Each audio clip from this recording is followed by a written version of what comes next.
All right, ladies and gentlemen, happy Monday. Hope everyone's having a great start to your week. We got a fresh Monday market report video for your consideration.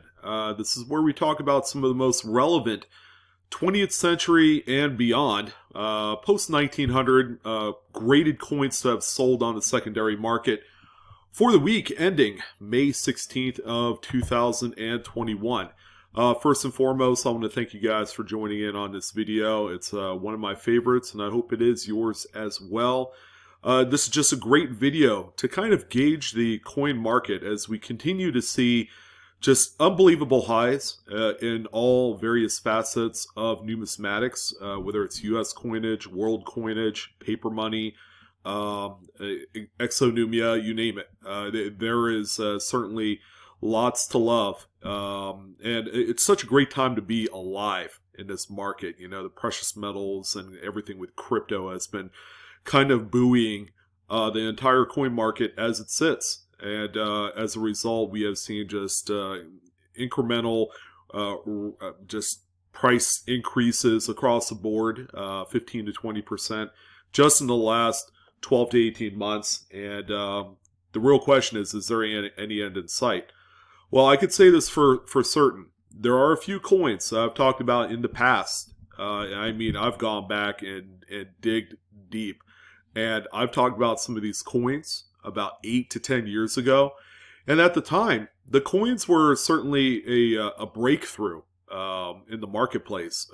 If and only if because the registry set idea through PCGS and NGC has kind of catapulted modern coins, and when I mean modern, I mean like post-1950 type coins, into new stratospheres.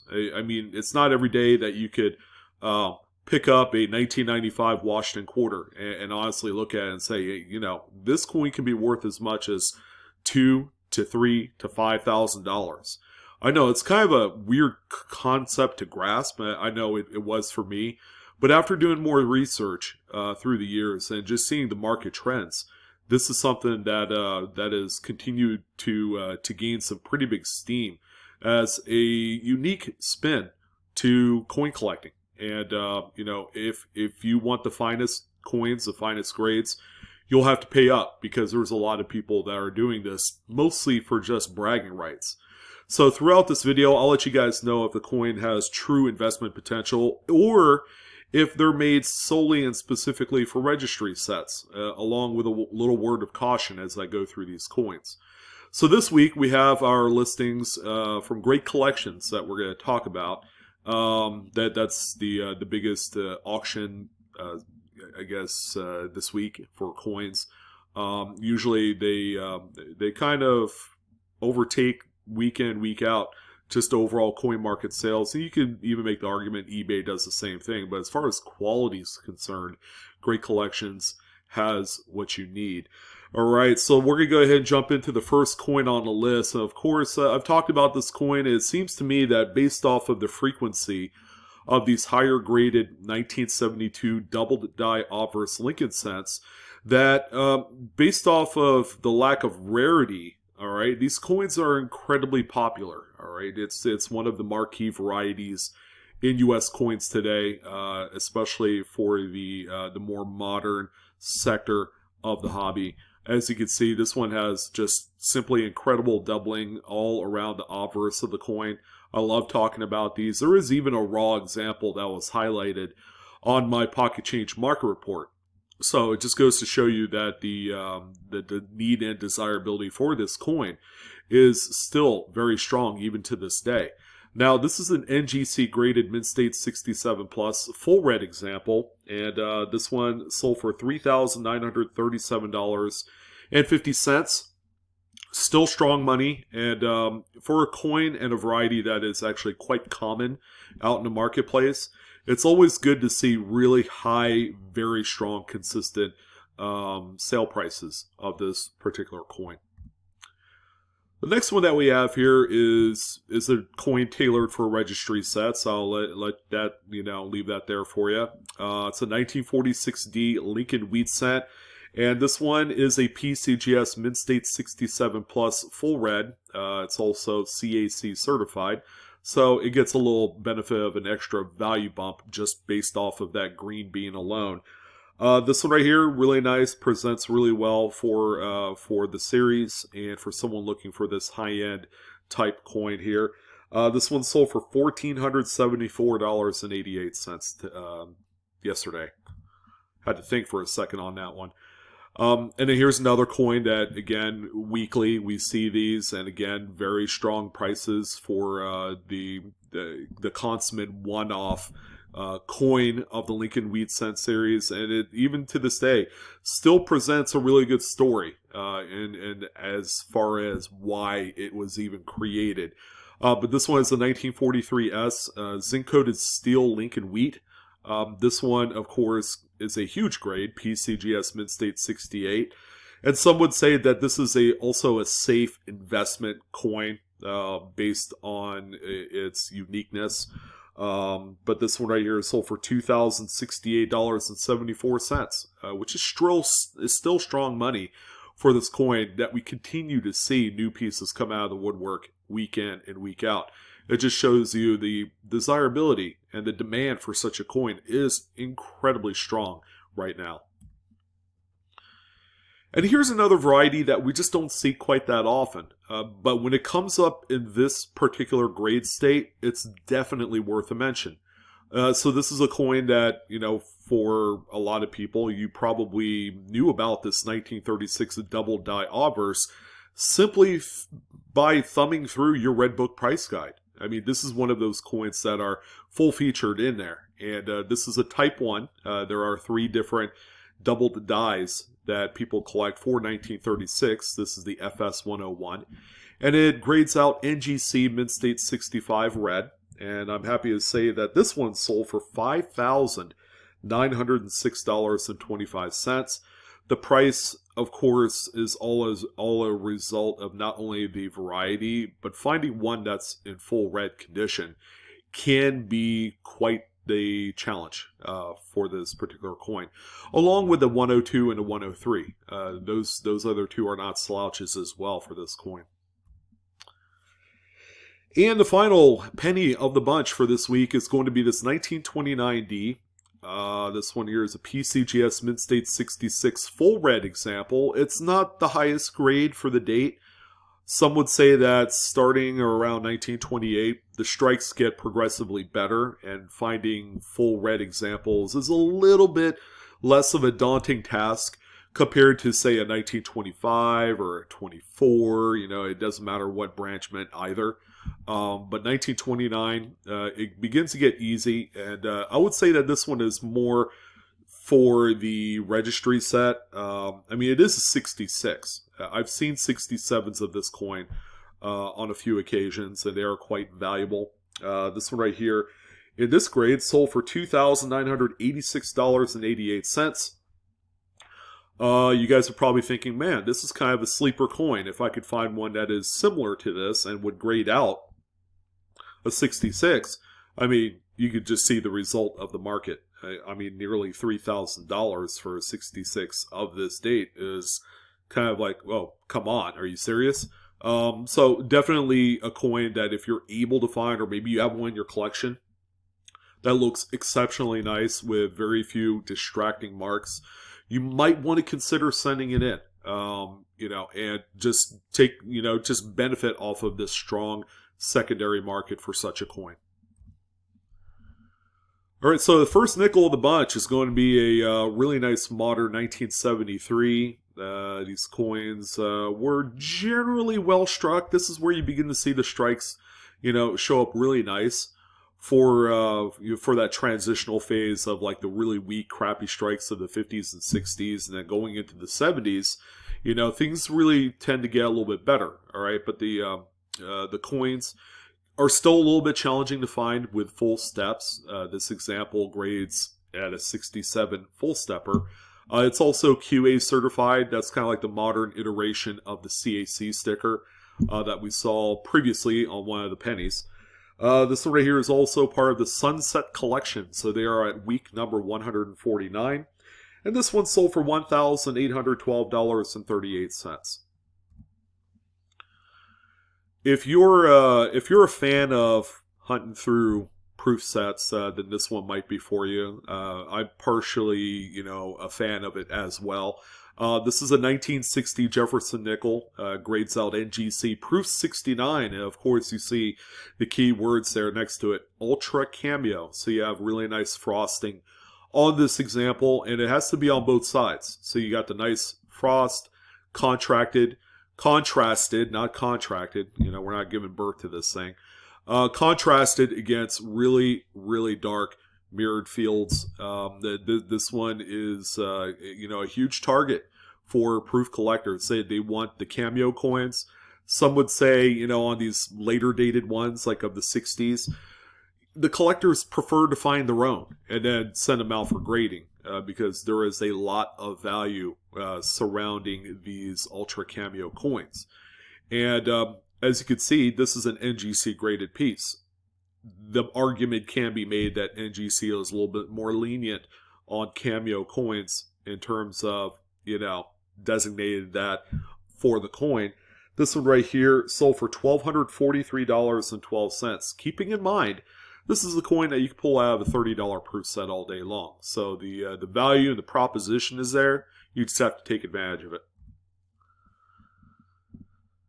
All right, make sure you go through all of your beat up, really worn, circulated Buffalo nickels. You might find this gem. Now, everyone is very familiar with the 37D three-legged buffalo. All right, but did you guys know that in 1936, the Denver coin also had another variety with a slightly abraded die? They call this the 3.5 legs, and I believe it is in the Red Book price guide, in addition to the Cherry Picker's book as well. As you can see, this front foreleg right here is slightly abraded. You have very little details of that front leg remaining. If you were to compare this to a regular four-legged, 1936D, you could see the difference. This one is just above and beyond, just a lot weaker on that front foot there. But if you're able to find one, even in this condition, I'm happy to say that you have a very, very desirable coin. Some would even say that this 36 3.5 leg in higher grades is actually worth more than the 37 3 legs, because the 37D 3 legs is a lot more common. It's kind of like the 1955 Double Die Lincoln of the Buffalo series. There's just a lot of them, and there is a lot of demand as well. This one right here is a VF25, so this one's pretty well worn. Let's see, sold for $1,181.25. I mean, that's a heck of a flip off of a coin that, if you had it in your collection, you probably remember you paid like maybe 25 cents for the thing.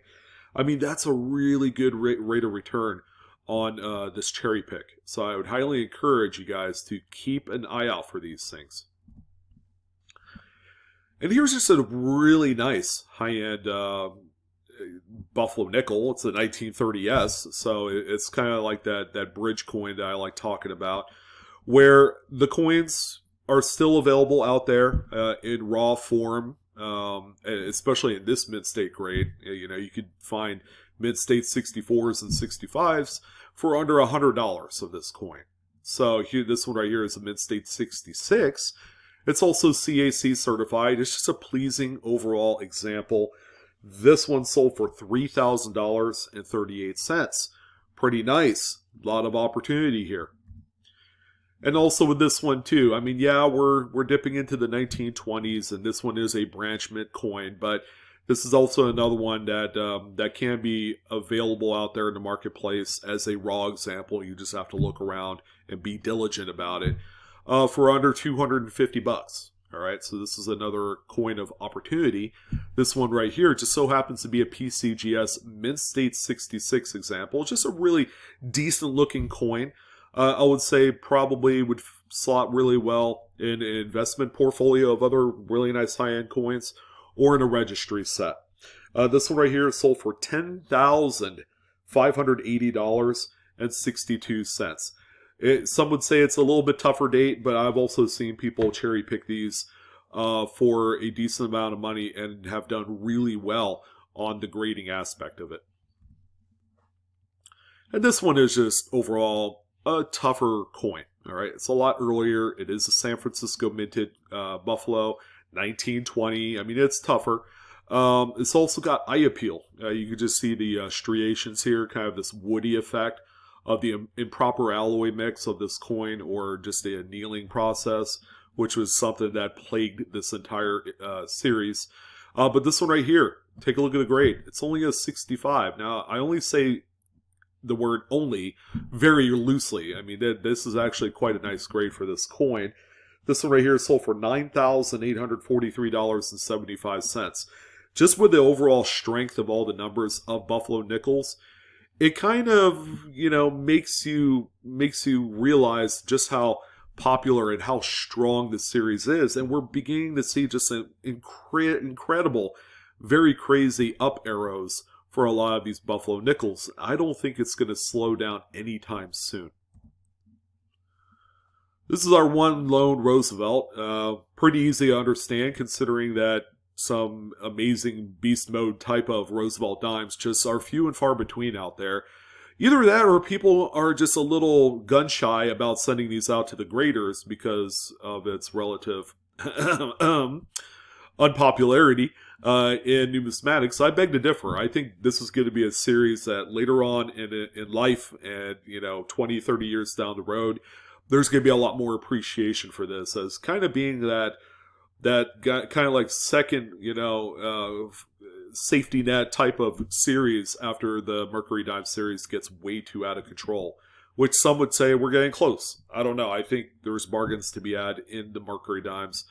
But the Roosevelt Dime series will get there one day, and will get its 15 minutes of glory. This one here is a PCGS Mid-State 67 Plus, full split bands on the reverse, and it's also got some nice, albeit a little bit darker toning on there, but still toning is still a +1 on the old desirability point scale. So this one right here has a lot of characteristics that collectors love.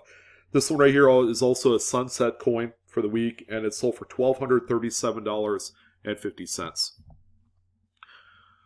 Mercury Dime, this time a 45D, relatively common date. And this one is a full bands coin with some nice toning right there on the periphery of the reverse. You have it more, kind of all over the place on the front of the coin. It's a Mid-State 68, and you see the FB there. It's by NGC, and this one sold for $2,418.75. Mercury Dime number 2, this time a 35S. What's interesting here is this one did not get full bands, so it's just a Mid-State 67, although it looks and appears very close to being full bands. So this one is purely on the list as more of a speculator's piece.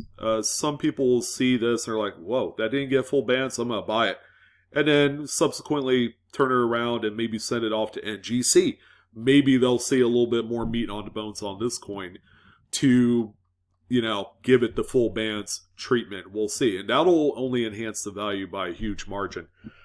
This one right here is sold for $2,532.38. If this was a full bands coin, that's probably easy a 2x on the value of this coin. So you could see just the prospect of doing so. And people maxed out this coin as a 67, where in certain other instances it's not worth doing that. But this one's going to be awfully close. This is going to be one to watch. And we may even hear about it, on Facebook and Instagram, of this coin flipping to a full bands. We'll see. It may never happen, but it's always good to see stuff like this. All right, so when we talk about Barber Dimes on the Monday Market Report, it has to be absolutely amazing. And I think we have one here, ladies and gentlemen. 1908S. And look at that, it's a Mid-State 67. One thing I can say about Barber coins in general is that there's no strike designation needed on these coins to make them spectacular. All right, this one just has all the originality to it with its light toning on there. Aside from that, this is just a really nice either investment piece or a registry piece. You could say that it fits very well in either of those. And this one sold for $10,603.12. Such a beautiful coin. Now, here's what I would feel is going to be kind of like the topic of the week. So 8 to 10 years ago, I talked about really nice high-graded quarters, more on the modern side. So anything of the clad era, 1965 and up, definitely fill in this conversation really well. Now, these coins back in the day were very, very valuable. All right, so a New Hampshire, like this one that you see here, is a 2000D. It's a mint state 68, which is a really nice grade for this coin, considering these coins used to sell for like $3,000 to $5,000 10 years ago. So, yeah, it's on the list today, but however, it's not quite the $3,000 to $5,000 like it used to be. So, where are we sitting on this coin today? Well, after 10 years of what I would venture to guess as being kind of like a period of time where people are more aware of these in the marketplace and its importance to registry set owners of statehood quarters, we've seen quite the influx of new coins hit the marketplace and hit the PCGS and NGC system at the highest grades. So what does that do to the value? Well, this one right here sold for only $1,293.75. I will elaborate a little bit more on these modern quarters here in a moment, because I have two other ones to talk about before we actually discuss whether or not you should still send these out. Because, yeah, they're still worth money, but it's a really, really dicey kind of like series to dump money into when it comes to grading, because it's feast or famine. If you don't get your grades, you're going to lose out pretty big.